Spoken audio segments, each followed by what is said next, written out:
Kusoo dhawow Oblas Global waa kambani caalami ah oo laga leeyahay wadanka Canada. Xaruntiisa weyn waxay ku taalaa wadanka Canada. Wuxuu xarumo ku leeyahay wadamo kala duwan sida Thailand, Malaysia, Philippines, Singapore. Kambaniga waxaa la aasaasay 2005 ilaa waqtigaas oo uu ahaa kambaniga ugu weyn xagga design-ka alaabada. Kambanigu waxa uu soo saaraa alaabooyin isaga u khaas ah oo uu warshadiisa ku soo saaro, taasoo ay ka mid tahay isqurxinta, daryeelka jirka iyo caafimaadka. Ramin Masgalo waa aasaasaha kambaniga caalamiga ah ee Oblas Global. waa nin isaga oo aad u da'yar oo 25 jir noqday millionaire. sidoo kale wuxuu soo dhisay ilaa 5 kambani oo ahaa isaga ka horeeyay, kuwaas oo ka soo dhigay iyagana qaar millionaire.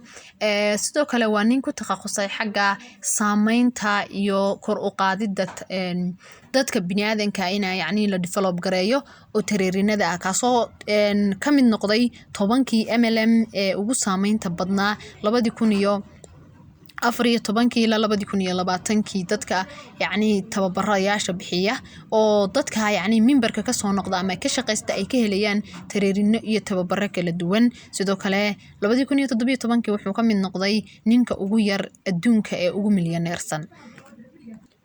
kambanigu waxyaabo u horeeyay uu soo saari jiray waxaa ka mid ahaa alaabta fashion-ka oo ama modern-ka, sida hadday kabo tahay, hadday saacado tahay, hadday bulukaati aad u qurux badan oo aad u quruxsan ay tahay, kuwaas oo dadka yacni roadkaadbedka ama dadka lacagleyda ahi ay ku labistaan oo ay xidhaan. alaabtaas oo ah alaab aad u qurux badan, unique ah, oo aan isaga meel aan ahayn aan laga helaynin.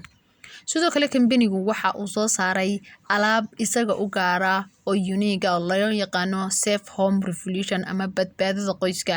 badbaadada qoyska waxaa looga jeedaa waa alaabo maalin walba aad isticmaalayso oo yacni qof kasta iyo guri kasta midna aan ka maqnayn. alaabtaas oo yacni haddii asaynu wada ogsoonahay adduunka meel kasta ama kambani kasta wuxuu soo saaraa alaabooyin chemical-ku ay ku badan yihiin. inaga ka Soomaali ahaan problemada u badan waxa skin-keena ama tinteena ee ka dhaca waxa weeyaan wax chemical leh oo aynu isticmaalayno. kambanigan wuxuu ku guuleystay 100% alaabta uu soo saaraya inay noqoto alaab dabiici ah, wax chemical-na aanay ku jirin.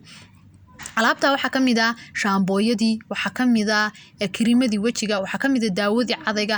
qof kasta gurigiisa waxaa yaala kiriim wajiga, waxaa yaala daawo caday, waxaa yaala mataqaanaa spray oo yacni wadankan imka hadda waqtiyada dambe waxaa soo baxay xanuuno.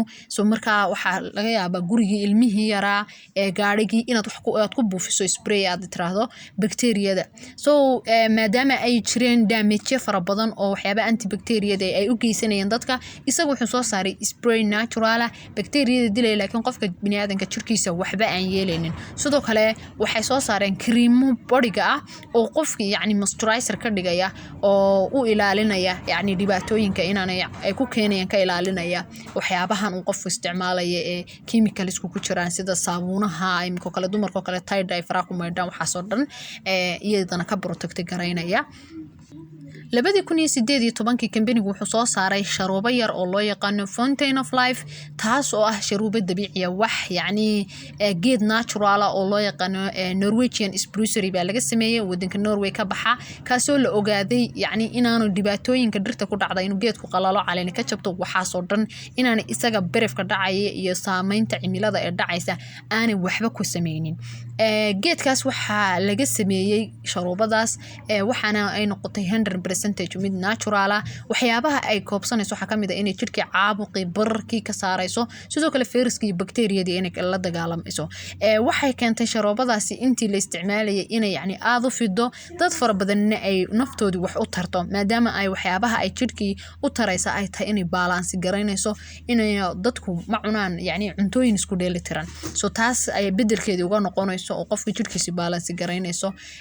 waxa kalooto feedback ka soo celiyay dadka xanuunada kala duwan qabay, hadday macaan qabeen, hadday dhiikar qabeen, kuwaas oo iyadana ay aad u caawisay.